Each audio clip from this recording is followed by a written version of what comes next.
जी बिस्मिल्लाहिर्रहमानिर्रहीम। हम मौजूद हैं गवर्नमेंट प्राइमरी स्कूल बस्ती चक नंबर 20 में, जहाँ पे इस टाइम पौधे लगाने की तकरीब जारी है। यहाँ पे मुख्तलिफ़ किस्म के पौधे लगाए गए हैं जो हम आपको दिखा रहे हैं। तो हेडमास्टर सर सफदर साहब की ज़रूर निगरानी ये पौधे लगाए गए हैं, और इसमें सर सजील साहब हैं, सर फयाज साहब है, जिन्होंने बड़ा रोल प्ले किया है।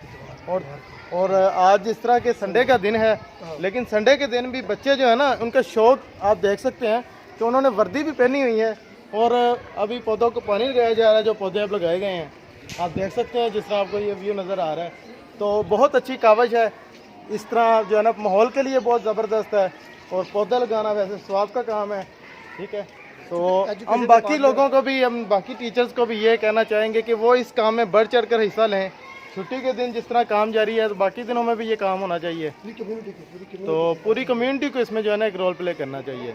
उम्मीद है कि आप सब लोग भी इस प्रोजेक्ट में, ग्रीन पाकिस्तान में, स्कीम में बढ़ चढ़ के हिस्सा लेंगे। वस्सलाम।